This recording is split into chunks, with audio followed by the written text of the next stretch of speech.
अस्सलाम वालेकुम। Maths and NTS tricks में आपको खुशामदीद कहते हैं। ये जो क्वेश्चंस आया था सीटी पेपर में, क्वेश्चन नंबर 48 है। The volume of a parallel point with length breadth and height is 5x 3x square and 7x power 4 respectively. तो हमारे पास इसका जो आएगा volume 10x power 3 105x power 2 105x power 4 और 105x। तो इस क्वेश्चंस को सॉल्व करते हैं, सॉल्यूशन की तरफ चलते हैं। तो सॉल्यूशन है हमारे पास। अब सीटी के पेपर में एक और क्वेश्चंस इस तरीके से आया हुआ था। The volume of parallel point with length breadth and height is 5x 3x square and 7x power 4 respectively is. तो वॉल्यूम निकालना है। तो वॉल्यूम ऑफ पैरेलल पॉइंट या आपके पास जो मुतवाज़ी सतह होती है, तो उसका वॉल्यूम आप फाइंड आउट करने के लिए volume is equal to length multiply by breadth multiply by height कर लें आप,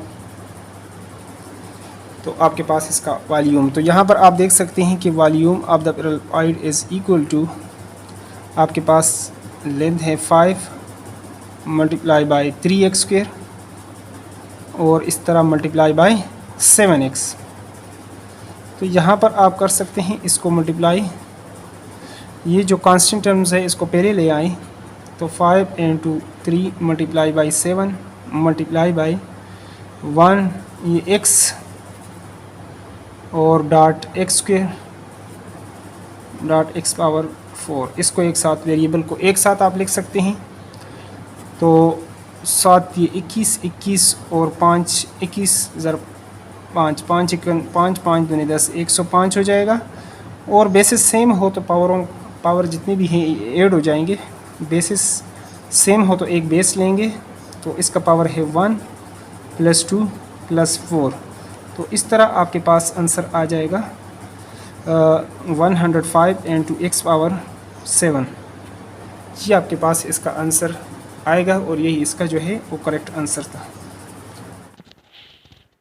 तो अगला क्वेश्चन है हमारे पास यहाँ पर क्वेश्चन नंबर 25 पीएसटी टेस्ट में। Find the surface area of a sphere whose radius is 7 centimetre 516 centimetre square और 576 सेंटीमीटर स्क्वायर और 606 centimetre square 616 centimetre square.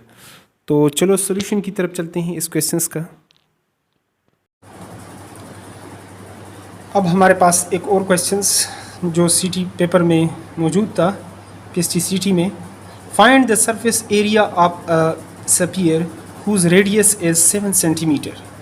Area जो है the covered area by any geometrical figure is known as area and the boundary of any geometrical figure is known as parameter and area is 2 dimensional where is parameter is 1 dimensional and what is sphere and the formula of sphere.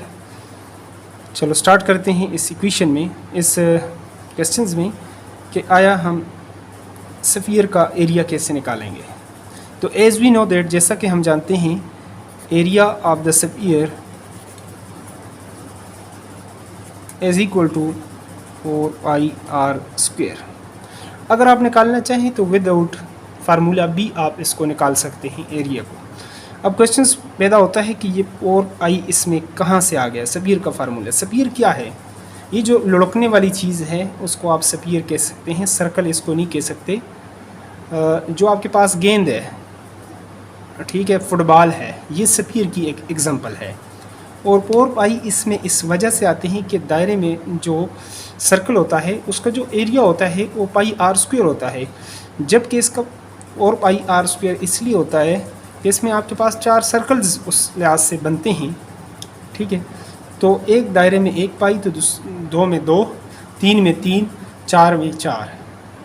तो इस तरीके से आप इसको practically भी गेंद को काट कर आप ये फार्मूला जस्टिफाई कर सकते हैं। तो चलो अब वैल्यूज़ को पुट कर लेते हैं। आर की वैल्यू हमारे पास है 7, और जिस तरह as we know that pi is an irrational number and its value is 22 divided by 7, it is an approximate value। ये approximate value है आपके पास पाई की, क्योंकि इसको पी बाई क्यू में जिसको लिख लें उसको रेशनल कहते हैं, लेकिन अप्रॉक्सीमेट लिखा हुआ है कैलकुलेशन की आसानी के खातिर, ये भी एक ऑब्जेक्टिव आता होता है। और पाई क्या है? It is the ratio between the circumference to the diameter. ये भी एक क्वेश्चन में कि पाई क्या है, यानी एक दायरा अगर आप ले लेते हैं और इसमें आप ये आपके पास सेंटर से जो लाइन गुजारते हैं, यानी यहाँ तक ये डायमीटर होता है, जब ये दूसरे साइड से मिलता है इसको आप कहते हैं डायमीटर, और ये होता है सरकमफेरेंस, यानी boundary of the circle is known as circumference. तो ये जो पाई है बेसिकली, अगर प्रैक्टिकली इसको प्रूव करना चाहें, यहाँ पर अगर आप धागा रख लें इतना, और 3 टाइम अगर आप दायरा इस पर ये रखेंगे तो यहाँ तक ये पहुँच आएगा, और थोड़ा सा ज़्यादा ये हो जाएगा, यहाँ तक ये 3 टाइम पहुँचेगा। 3.14 इसकी वैल्यू, थोड़ा सा यानी 3 टाइम से ज़्यादा है डायमीटर। तो ये रेशो है बेसिकली, ये जो पाई है ये सरकमफेरेंस टू द डायमीटर एक रेशो है हमारे पास मैथमेटिक्स में। तो चलो अपने क्वेश्चंस की तरफ आते हैं। एरिया, तो एरिया इज़ इक्वल टू, अब वैल्यूज़ आप पुट करेंगे 4 इंटू पाई 22/7 इंटू आर की वैल्यू है 7, 7 का स्क्वायर। स्क्वायर का मतलब है कि उस नंबर को आपने 2 बार मल्टीप्लाई करना होता है। 72 डिवाइडेड बाई 7 मल्टीप्लाई बाई 7 7 ज़ार 49, 49 आएगा आपके पास। तो 7 1 7 7 7 49, और ये आपके पास आ जाएगा यानी 4 दूनी 8 4 दूनी 8 और ये 7। तो इस तरीके से ये 7 8 56, 56 असल 5, 7 8 56, 56 और 5 61, ये आपके पास सेंटीमीटर स्क्वायर। हमेशा एरिया का जो आंसर आएगा वो हमेशा स्क्वायर में आएगा, और पैरामीटर का सिर्फ सेंटीमीटर या मीटर में आएगा, क्योंकि वो 1 डायमेंशनल है और एरिया जबकि 2 डायमेंशनल है। तो ये था आंसर इसका। तो वीडियो अगर अच्छी लगी है तो वीडियो को लाजमी लाइक किया करें। Thanks for watching the video.